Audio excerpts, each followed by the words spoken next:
श्रीलक्ष्मी अष्टोत्तरम्। श्रीदेवी उवाच देवदेव महादेव त्रिकालं च महेश्वर करुणाकर देवेश भक्तानुग्रहकारक अष्टोत्तरं शतं लक्ष्म्या श्रोतुमिच्छामि तत्त्वतः। ईश्वर उवाच देवी सा तु महाभागे महाभाग्यप्रदायकम् सर्वैश्वर्यकरं पुण्यं सर्वपापप्रणाशनं सर्वदारिद्र्यशमनं श्रवणाद्भुक्तिमुत्थितं राजवस्यकरं दिव्यं गुह्यात् गुह्यतमं परं दुर्लभं सर्वदेवानां सदुष्षष्टिकलास्पदं पद्मादीनां वरान्तानां निधीनां नित्यदायकं समस्त देव संसेव्यम् अनिमाद्यष्टसिद्धितं किमत्र बहुनोक्तेन देवी प्रत्यक्षदायकं तव प्रीत्यात्यवक्ष्यामि समाहितमनः शृणु। अष्टोत्तरसदस्यास्य महालक्ष्मीस्तु देवता क्लीं बीजपदमित्युक्तं शक्तिस्तु भुवनेश्वरी अङ्गन्यासकरन्यासः सहिध्यादि प्रकीर्तितः। ध्यानं वन्दे पद्मकरां प्रसन्नवदनां सौभाग्यदां भाग्यदाम् हस्ताभ्यामभयप्रदां मणिगणैर्नानाविधैर्भूषितां भक्ताभीष्टबलप्रदां हरिहरब्रह्मादिभिः सेवितां पार्श्वे पङ्कजशङ्खपद्म निधिभिर्युक्तां सदा शक्तिभिः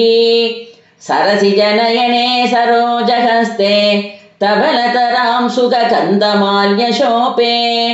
भगवति हरिवल्लभे मनोज्ञे त्रिभुवनपूतिहरि प्रसीद मह्यम्। ॐ प्रकृतिं विकृतिं विद्यां सर्वभूतहितप्रदां श्रद्धां विभूतिं सुरभिं नमामि परमात्मिकां वाचं पद्मालयां पद्मां शुचिं स्वागां स्वतां सुतां तन्यां हिरण्मयीं लक्ष्मीं नित्यपुष्टां विभावरीं अदितिं च दितिं दीप्तां वसुधां वसुधारिणीं नमामि कमलां कान्तां कामाक्षीं क्रोधसम्भवाम् अनुग्रहप्रदां बुद्धिं अनकां हरिवल्लभाम् अशोकामृतां दीप्तां लोकशोकविनाशिनीं नमामि धर्मनिलयां करुणां लोकमातरं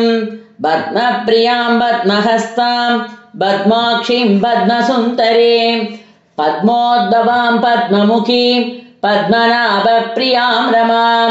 पद्ममालातरां देवीं पद्मिनीं पद्मगन्तिनीं पुण्यकन्तां सुप्रसन्नां प्रसादाभिमुखीं प्रभां नमामि चन्द्रवदनां चन्द्रां चन्द्रसहोदरीं चतुर्भुजां चन्द्ररूपां इन्दिरामिन्दुशीतलाम् आह्लादजननीं पुष्टिं शिवां शिवकरीं सतीं विमलां विश्वजननीं दुष्टिं दारिद्र्यनाशिनीं प्रीतिपुष्करिणीं शान्तां शुक्लमाल्यां परां श्रियं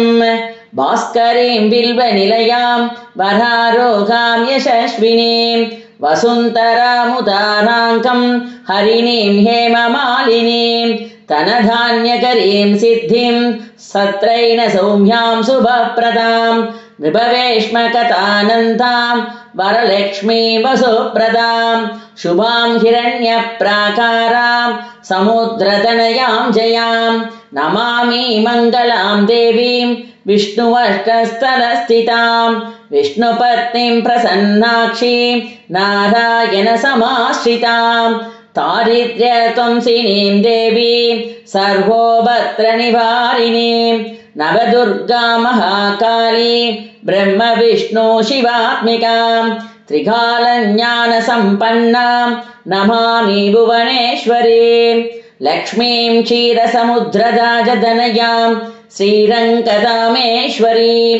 दासीभूतसमस्तदेववनितां लोकैकदीपाङ्कुराम् श्रीमन्मन्दकटाक्षलब्धविभव